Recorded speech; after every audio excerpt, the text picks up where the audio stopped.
guys, this is Jomie Hospital, that's Jomie. And since it's the first Sunday of the month, first Sunday daw pero sa Friday i-upload. Kailangan lang ako ni-upload na video before the Adober party because I'm very excited.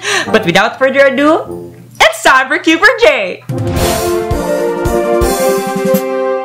Rigel Mari would like to ask, how are you doing? Thank you so much for asking me this, Rigel, because I've been really busy the whole week. I've been editing a lot of videos, 10 videos actually for 2 weeks of content because mo ato kong Manila and I'll stay there for a week for a special event. You'll know about it later on my page. But thank you for asking me. I'm busy but I'm fine. Thank you. Duan would like to ask, saan ka pinaka naglulok forward sa darating na Adober's Christmas party? If you don't know, guys, I belong to this multi-channel network of ABS-CBN, Chicken Pork Adobo, and on December 3, we're having our Christmas party. We call ourselves Adobers, meaning content creators na under sa kanila. And the very thing that I'm excited about the party is meeting new YouTubers. And yeah, my crush.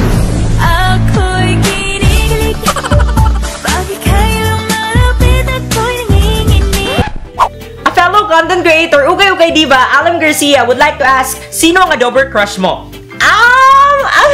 Adober crush? Si... Bibigyan kita ng clue. Mahilig siya sa... chicken!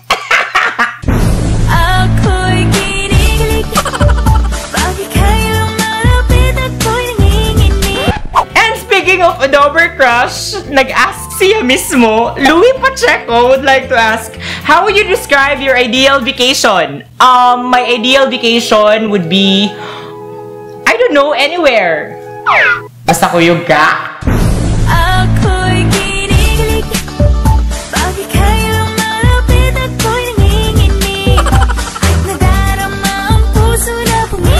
RJ Chan II would like to ask, if you could be in someone else's body for a whole day, who would it be and why?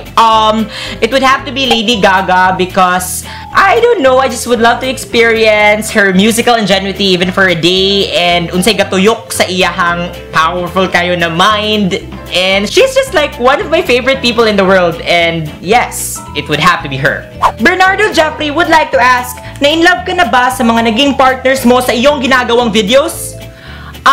Yes, once. Figure it out. J. Brown Smith would like to ask, what's the biggest mistake you've ever done in your life? Falling in love with him. Emmy G. Nubanan would like to ask, write a saddest story using 4 words. 4 words, pobre ko sa Manila. There. Jovelyn Labanyego would like to ask, Kuya, kinsay mo celebrity crush or crushes? Locally, aside ni Ian Veneracion, crush kayo na ako si Joaquin sa ang probinsyano, si Arjo Atayde. There, I would love to meet him. Mag-pick out siguro kung makita na ko siya. Christy Hayo would like to ask, daghan pa og video si Marigold? Mura siyag si Dora sa Kimidora. Actually, inspired si Marigold sa Dora sa Kimidora. Dili dapat inadto ang iyang character, but di man ako ma-pull off ang original na pag-curate sa iyang character, so gidora na lang nako siya. I don't know guys, daghan kaayo ga comment na bad mana. So, ganahan do kayo sila ni Marigold. And yes, most likely dili to mo yang last. So yeah, keep posted. Ngunto kong see you soon. John Gray would like to ask, when did you lose your virginity? I believe it was October 27, 2021. Mga 5 years from now. Grabe, nakampun akong simala sa Love Live. Bantay, di pa maabot 5 years. Grabe na dyan. Ram Ponce would like to ask, magkano charge sa room per night sa hospital mo? Ram, don't ever make fun of my last name because if you're going to do that, I would also do that to you. I would only answer that question, Ram Ponce, if you're going to tell me kids ang nagkanta sa I'm so Ponce, you already know! Holy shit!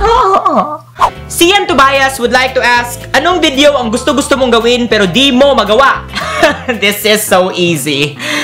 The boyfriend challenge kasi wala akong boyfriend! Pero Louie, kung gusto mong gawin ng challenge, game naman ako. Pupunta ako na Manila. Collab tayo.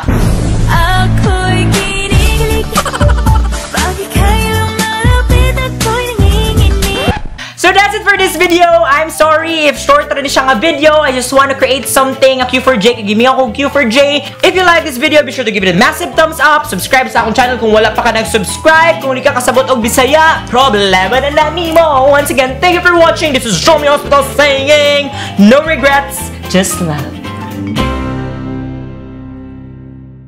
See you soon, Louis Pacheco.